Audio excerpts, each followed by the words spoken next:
আজ দুদিন ধরে কিছু খাইনি মহারাজ, কিছু সাহায্য করুন। এটা কি করে সম্ভব গোপাল? তুমি তো কম রোজগার করনি, কোথায় গেল সেই সব অর্থ? বিশ্বাস করুন মহারাজ, কিভাবে যেন সব অর্থ আমার কাছ থেকে চলে গেল। ও গোপালকে এই অবস্থায় যে দেখবো সেটা ভাবতেও পারিনি। ইস, আমার কতদিনের মনোবাসনা আজ পূর্ণ হচ্ছে। বাবারি, ভাবা যায়? তোমার অর্থ তুমি বাজে খরচ করেছো, আর কি করবে? আমি চাইছি না মহারাজ, কিন্তু তবুও খরচ হয়ে যাচ্ছে। এটা কি সম্ভব গোপাল? তুমি চাইছো না অথচ তোমার জমানো অর্থ তোমার হাত দিয়ে খরচ হয়ে যাচ্ছে। এইরকম নির্ভেজাল গাল গল্প দেয়া কবে থেকে শিখলে গোপাল? ফাড়ামো বাদ দিয়ে এখন থেকে ফাজলামো শিখেছো? বাবা বাবা বাবা! গোপাল কোনো বিপদের মধ্যে পড়েছে, নইলে গোপাল তো মিতব্যয়ী, কোনো বাজে খরচ করে না। মহারাজ, আমি আপনাকে গোপালের পেছনে আর কোনো অর্থ ব্যয় করতে করজোরে নিষেধ করছি। আমারও তাই মত মহারাজ, দয়া করে আপনি আর একটি মোহরও দেবেন না। আমারও তাই মত।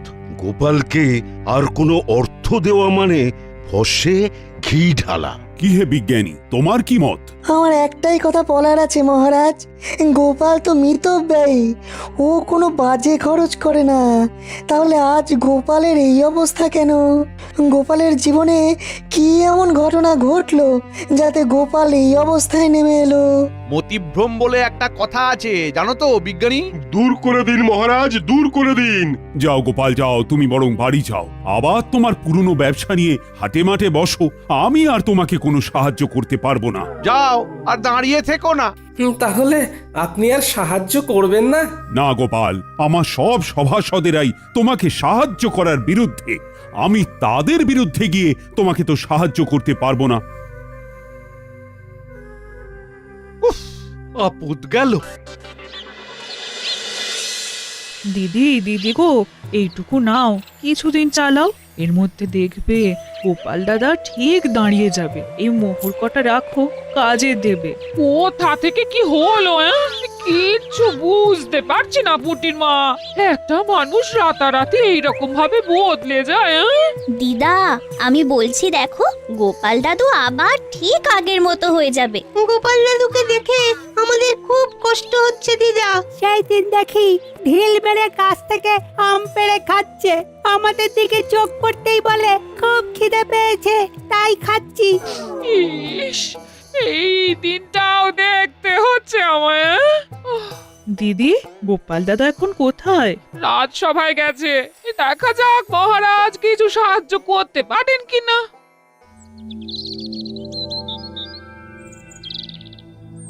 আমি একদম একা হয়ে গেলাম। কে বলে তুমি একা? এই তো আমি আছি না। দুঃখ থাকতে তোমার কিসের ভয়? তাই তো, তুমি থাকতে আমার আর ভয় কি? নাও, আর কোথায় টেনে নামাবে নামাও। এই তো সব সময় মিথ্যে বলছো। আমি শুধু তোমাকে টেনে নামাচ্ছি, হ্যাঁ, কাজের খবর দিচ্ছি না। ওই তো কাজের খবর আসছে, ওই বটা আর ঘটা তোমাকে কাজ দেবে। কি গোপাল? তুই আমার নাম ধরে ডাকছিস? নাম ধরে ডাকছে বলে কি এমন মহাভারত অশুদ্ধ হচ্ছে শুনি? হ্যাঁ, শোনো, সেই দিন গেছে, হ্যাঁ, আর তুমি এখন একটা সাধারণ লোক। তোমার সম্মান প্রতিপত্তি সব চলে গেছে, দয়ায় বেঁচে আছো। একটা কাজ করবে, আমাদের বাড়ির চারপাশটায় কাল ভালো করে জঙ্গল সাফ করে দিলে 2টো মোহর পাবে। বলো করবে কিনা বলো? বলে দাও করবে। করব। তাহলে কাল সকালে ভোর ভোর চলে এসো, খাবার নিয়ে আসবে, খোরাকি দিতে পারবো না। কি গোপাল, ঠিক আছে তো? এই কাজটা ভালো করে করলে তোমাকে আবার একটা কাজ দেব, ঠিক আছে? আরে সেলাম করো, সেলাম করো, বলো ঠিক আছে প্রভু, বলো ঠিক আছে প্রভু। যাও গোপাল, ঘরে যাও। কাজ কিন্তু একদম ঝকঝকে করে করতে হবে, ময়লা থাকলে কোনো মোহর পাবে না। বুঝেছো? বুঝেছি।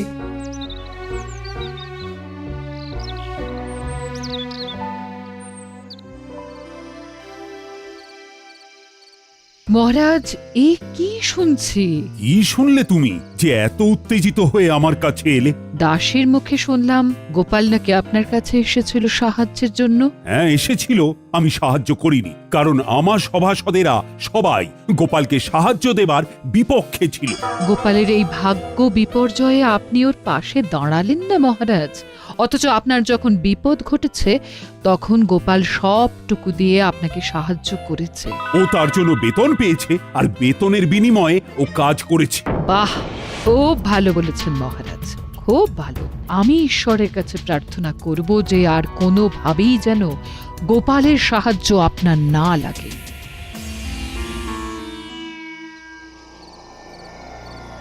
এতদিনে একটা ঠিকঠাক কাজ হয়েছে। ওহ, তোমার তুলনা নেই রাজ্যতীষী, তোমার তুলনা নেই। জ্যোতিষ মতে গোপালের এখন 7.5 চলছে, মানে কায়দা করে ওর জীবনে দুঃখটাকে এনে দিতে হবে। এ এখন লম্বা চলবে, লম্বা চলবে। কৃষ্ণনগরে গোপালের সম্মান নষ্ট হবে। কতজন কত চেষ্টা করেছে, কিন্তু তুমি যা করেছো তা আমি কোনোদিনও ভুলবো না। এবার আপনি আমাকে দেখবেন, আমি আপনাকে দেখেছি। গোপালকে চিরকালের মতো সরিয়ে দিয়েছি। এবার মহারাজ একা হয়ে গেছে, তখন গোপাল ছিল, এখন গোপাল নেই। এখন দুহাতে লুটে পুটে খাবো, কেউ বলার নেই। চলো বাজারে যাই, মোহর দ্বিগুণ করে আসি। বাজারে এত রাতে? আরে রাতের বাজারই তো আসল বাজার। চলো একটা মোহর নিয়ে চলো। বাজারে আবার এসব হয় নাকি? আরে বাজারে একটা জায়গা আছে, সেখানে একটা কল আছে। একটা মোহর দিলে তোমার ভাগ্যে যদি থাকে তাহলে ওই একটা মোহর থেকে 500 মোহর হাতে চলে আসবে। এই একটা কল, নাম হলো গেঁড়া কল। সত্যি বলছো? আমি তোমাকে কেন মিথ্যে বলবো বলো? হ্যাঁ, কিন্তু আমার কাছে তো কিছু নেই গো দুঃখু। চলো চলো হেসেলে চলো। তোমার গিন্নি কয়েকটা মোহর পেয়েছে, ওই পুটির মা দিয়ে গেছে। তোমার গিন্নি এখন নেই, এই সুযোগ।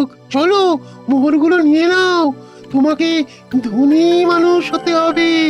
বলছো? তাহলে চলো। কোথায় রেখেছে?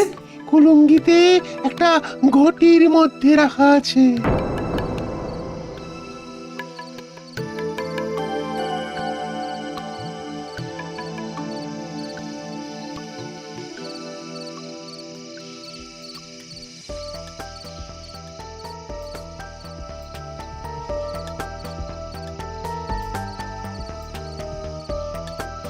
রান্নাঘরে মিনুর বাবাকে যেন যেতে দেখলাম।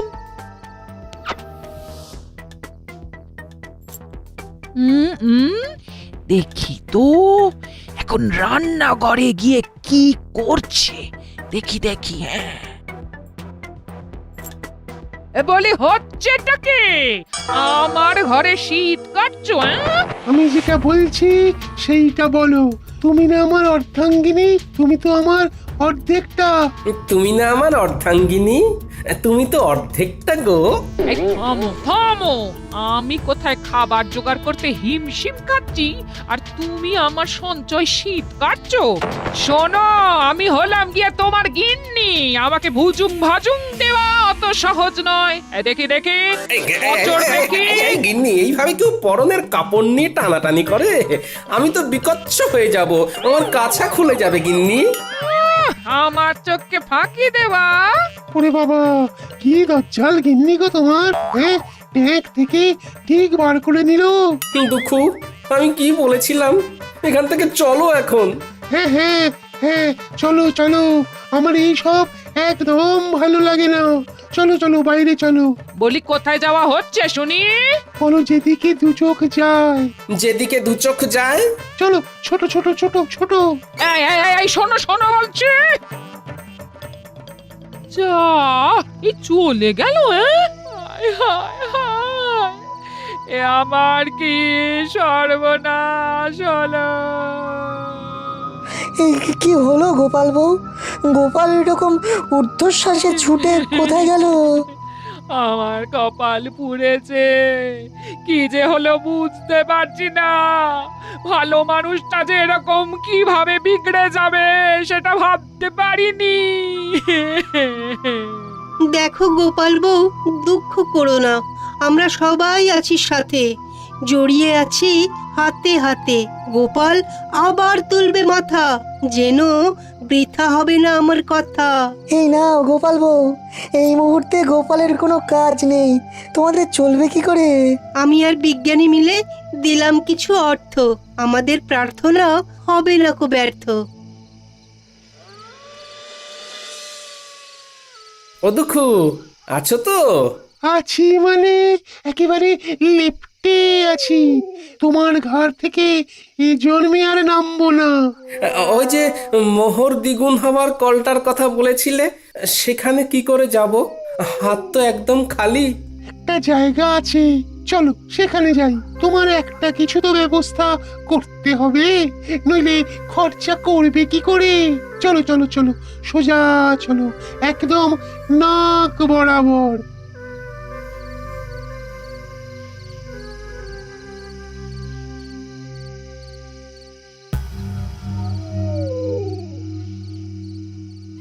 কি হলো? তখন থেকে দেখছি নিজে নিজে ফিক ফিক করে হাসছো। কি হয়েছে? কি হয়েছে? এতদিনে শিখে ছিঁড়েছে। গোপাল বিদায় হয়েছে চিরতরে। এই গোপাল চিরতরে বিদায়? কি করে কি করে? কালো জাদু জানো? জাদু? জাদু আবার সাদা কালো হয় নাকি? কথাটা আবার পাঁচকান করো না। একটা পাতি লেবুর মধ্যে মন্ত্র পড়ে দুঃখকে জাদুর সাহায্যে ঢুকিয়ে রেখেছিল আমাদের রাজ্যতীষী। তারপর তারপর হ্যাঁ, তারপর সেই দিন রাতে আমি আর রাজ্যতীষী ওই লেবুটাকে নিয়ে গেলাম বটা ঘটার কাছে। ঘটার বটা, এই লেবুটা গোপালের বাড়ির দোরগোড়ায় রেখে দাও। গোপালের পায়ের চাপে যেই লেবুটা ফাটবে, অমনি ওই লেবু থেকে দুঃখ গিয়ে গোপালের ঘাড়ে চাপবে। ব্যাস, গোপাল দুঃখের কোপে পড়ে সবকিছু হারাবে। 1 মাসের মধ্যে গোপাল একেবারে পথের ভিখারি হয়ে যাবে। এসব সত্যি ঘটবে তো, না আগের মতো সব ভুলভাল হবে? আমার কালো জাদুবিদ্যাকে অবিশ্বাস করো না, কাজটা করেই দেখো না, মজা পাবে। রাজকর্মচারী যদি হতে চাস তাহলে আমরা যেভাবে বলছি সেইভাবে কাজ কর। ঠিক আছে, দিন। এবার চলো, আজ রাতের মধ্যেই এটা করতে হবে। খুব ভালো সময়, আজকের পরে আবার 6 মাস পরে এই তিথি আসবে, সুতরাং বুঝতেই পারছো। পাচ্ছি। তাহলে এক্ষুনি চল, আমাদের চোখের সামনেই ঘটনাটা ঘটুক। চলুন তাহলে। তারপর তারপর হ্যাঁ, তারপর সেই অমাবস্যার রাতে আমরা 4 জন গোপালের বাড়ির কাছে এসে দাঁড়ালাম। ঠিক এই জায়গাটাতেই লেবুটা রাখো। হ্যাঁ, এখানে এখানে। সেটা না হয় রাখলাম। গোপাল দাদা না এলে তো হবে না। আরে আমরা এসেছি কি করতে? ওকে দেখে বাইরে বার করব, তোমরা দেখে যাও খালি খেলাটা। তোরা তোদের কাজটা কর, নে নে রেখে আয়।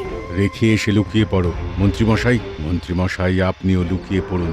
আর হ্যাঁ বটা, লম্ফটা আমার হাতে দিয়ে যা। এইখানে লেবুটা রাখলাম। গোপাল, ও গোপাল, একটু বাইরে এসো না। কে? আরে আমি রাজ্যতীষী। তোমার সাথে একটা খুব জরুরি প্রয়োজন আছে, একবার বাইরে এসো না গোপাল। ও বাবা, এত রাতে রাজ্যতীষী? আসছি।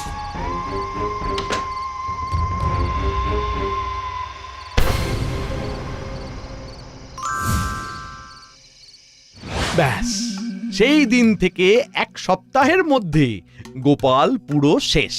আর গোপালের শেষ মানে আমার শুরু। এবার দেখো কিভাবে আমার সঞ্চয় বৃদ্ধি করব। প্রথমেই তোমাকে 7 নলি একটা হার দেব, বুঝেছো? সত্যি বলছো? সত্যি সত্যি সত্যি, এই 3 সত্যি।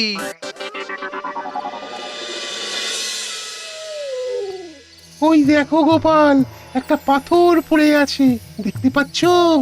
অন্ধকারে কিছু দেখতে পাচ্ছি না, তুমি আমাকে নিয়ে চলো।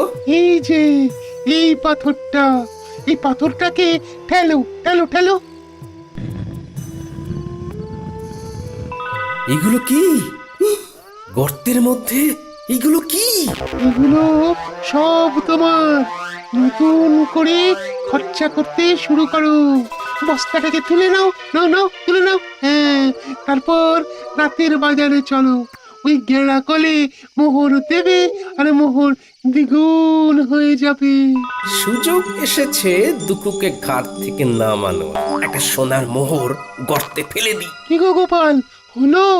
এই রে দুঃখু ভাই, বস্তা থেকে একটা সোনার মোহর গর্তের মধ্যে পড়ে গেল। দুঃখু ভাই, গর্তের মধ্য থেকে সোনার মোহরটা তুলে দেবে? এ বাবা, ভালো করে ধরতেও পারো না। দাঁড়াও দাঁড়াও, দেখছি। উহ, কি শান্তি! অবশেষে দুঃখু নামলো ঘাট থেকে। এবার শান্তি শান্তি, মহা শান্তি।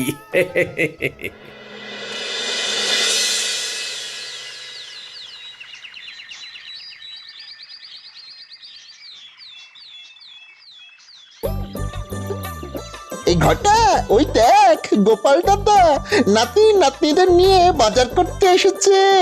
ওর তো আমাদের বাড়ির জঞ্জাল পরিষ্কার করার কথা ছিল। তাই তো, চল দেখি। কিরে পুঁটি, ন্যাপলা, গুলটে, আমার বানর সেনা, বল এই ইলিশ মাছটা নিয়ে নি। হ্যাঁ হ্যাঁ, নিয়ে নাও গোপাল দাদু। আজ শুধু ইলিশ দিয়েই ভাত খাবো। ইলিশের নানা পদ, ভাপা ইলিশ, সর্ষে ইলিশ, ইলিশের পাতুরি। কি গোপাল, তোমাকে না বলেছিলাম আজ আমাদের বাড়ির চারধারের জঙ্গলগুলো সাফ করে দিতে? শোনো বটা ঘটা, আমার ঘরের নালাটা জঞ্জালে জমে গিয়েছে। একটু ঝাঁটা কোদাল দিয়ে পরিষ্কার করে দিও কেমন? তোমাদের 3টে করে সোনার মোহর দেব। তাড়াতাড়ি এসো কিন্তু, নইলে অন্য কাউকে দিয়ে করিয়ে নেব।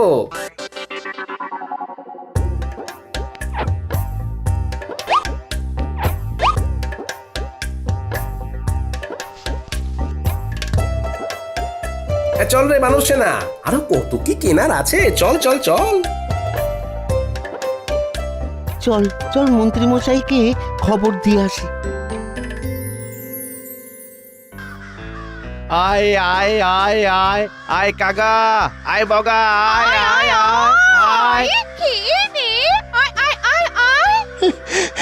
মন্ত্রী মশাই, কাকা বকা ছাড়ুন। ঘটনাটা যা ঘটার তা ঘটে গিয়েছে। কি কি হয়েছেটা কি? গোপাল ইলিশ মাছ কিনছে। কি হলো? এই হিসেবটা তো মিলছে না। তোরা ঠিক দেখেছিস তো? আগে কথা বলেছি।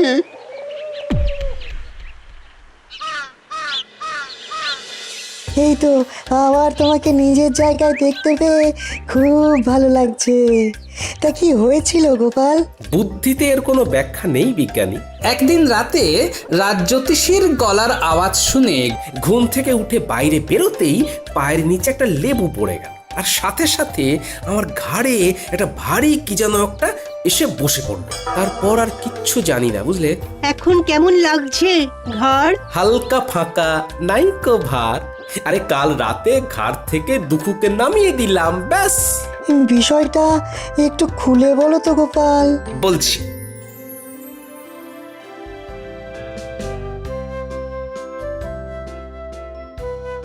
শুনেছেন মহারাজ, গোপাল আবার নিজের জায়গায় ফিরেছে।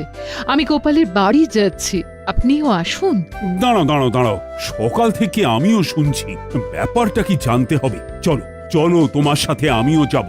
গোপালের কেনই বা ভাগ্য বিপর্যয় হলো, আর কি করেই বা সেখান থেকে সে বেরিয়ে এলো, এটা জানাটা খুব দরকার। চলুন।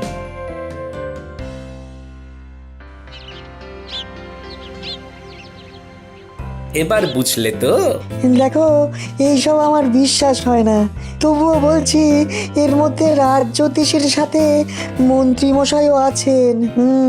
বাবা বাবা বাবা, তোমাকে দেখে কি ভালোই যে লাগছে। ফিরে এসেছো? গেলাম আর কোথায় যে ফিরে আসবো।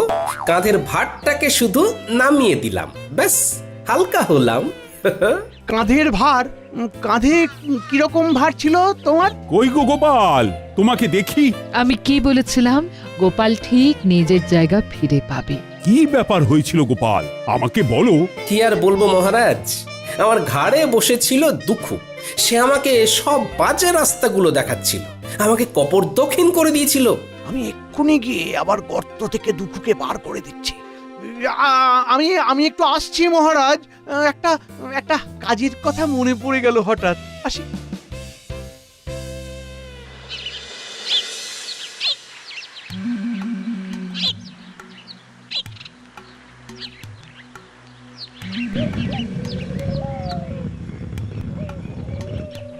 তুমি কে গো? আমি এই রাজ্যের মন্ত্রী দুঃখু, আমার ভাই। যাও যাও, আবার গিয়ে গোপালের ঘাড়ে চাপো, ওকে আবার সর্বশ্রান্ত করে দাও। তুমি ওকে এত উপকার করলে, ও তোমার ক্ষতি করলো দুঃখু। না, গোপালের কাছে আর যাব না, ও বড় ভয়ঙ্কর। তার চেয়ে তুমি বরং খুব ভালো। তুমি আমাকে মুক্ত করেছো, যে মুক্তি দেয় তাকে কি ছেড়ে যেতে হয়? হ্যাঁ, আজ থেকে আমি তোমার কাছে থাকবো। হ্যাঁ। বলো কি? না না না না দুঃখু, না না না